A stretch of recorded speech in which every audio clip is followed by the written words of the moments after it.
As a Londoner who lives in a tiny flat, I cannot believe that they live in a 4-bedroom house, basically, and they don't pay that much more than what I pay for my little 1-bed flat.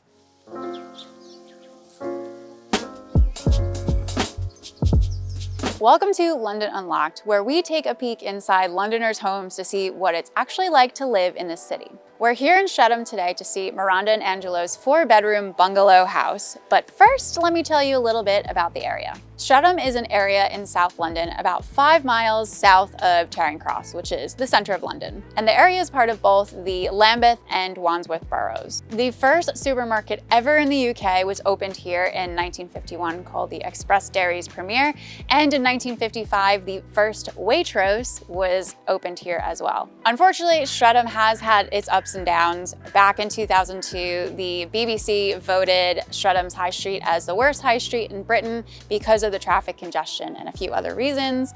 But more recently, the area has received £3 million to help with some revitalization. Right, let's go meet Myronda and Angelo and to go have a look at their bungalow. Hi, come on in.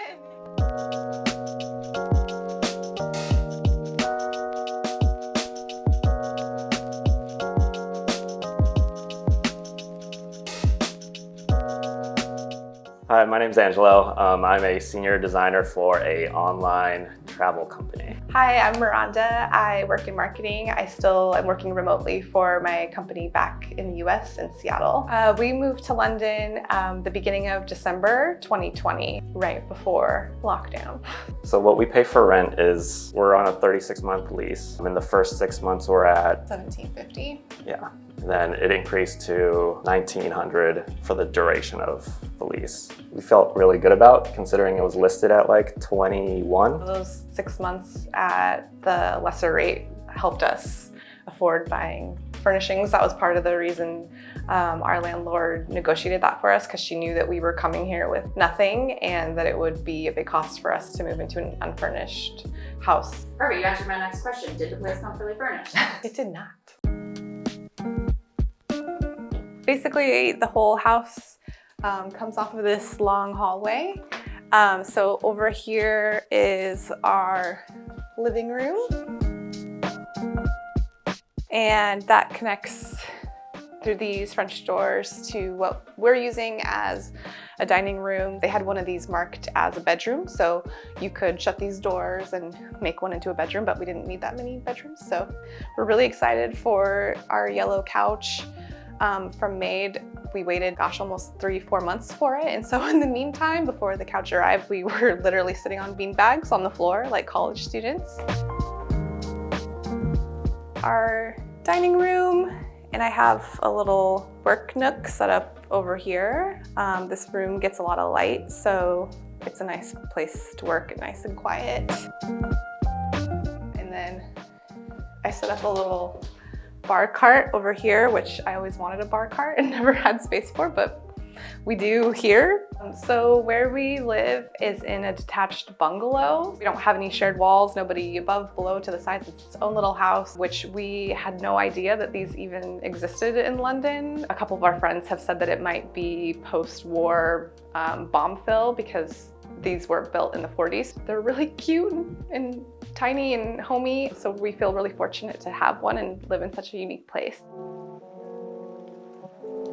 So on the other side of the hallway are the bedrooms. This one is our bedroom. We were really glad to see that it had the built-in closets and that we did not have to buy wardrobes, because that was something we really did not want to have to get. So we were very happy to find these. At the end of the hallway, we actually have 2 bathrooms, which is great, but weirdly they are right next to each other. So this one is a shower room. And then this one is a little bit bigger, an actual bathroom with a tub. One of the funnier things about our house is we have this loft space up here with a skylight, which is great to let the light in, but we're a little confused about these doors up here. And you'd have to have a very tall ladder to access them, but We like to call it the ghost loft. Those are where the ghosts live, and they just stay up there and we stay down here and everybody's happy. Here we have a little small room. I think they were calling it a single bedroom, so you could fit a single bed in here, or we were using it for storage up until a little bit ago when we turned it into my husband's office. In the back is our kitchen. This is an addition to the house. I don't know when it was built, but it gave space for a really nice big kitchen. Washing machine, but not a dryer, which was a bit of an adjustment, but it works. We really like these little shelves that go all the way around. We weren't really sure what to put up there, but what we have works for now. In the back, we have a really big garden. The lockdown situation being what it was, we knew we wanted some form of outdoor space. Didn't know we would find quite so much, but it's been really nice just to be able to get some fresh air. We had a barbecue back here with some friends, and our dog really loves it. He's never had an outdoor space before, so he's living his best life running around. In the front, on this side, we have our guest room for anybody visiting us that wants to stay. My sister-in-law came to stay with us, and then I actually have one of my best friends that's coming to stay later this month, so she'll have a nice cozy space.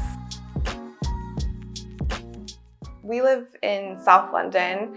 I think technically we live in Streatham, but in reality we're really close to Tooting, so we're kind of like right in the middle of those two areas, which is nice because we have easy access to both. And we also looked out that we had friends who lived in South London already, so they were like, you need to live near this station, don't go here. Like, oh yeah, that place is great. So it was great to be able to bounce off like the listings with our friends that were already here. Not that we have a huge gauge, but it feels a lot more diverse than North London. Like, we have an Afro-Caribbean restaurant next to a Japanese place, next to a Filipino place, next to a Pakistani place. So it just feels like a more diverse community versus, I mean, I work for a tech company, so I can say this, versus just a bunch of tech company bros. South London has a ton of great things. There's so much green space. We ended up really liking it.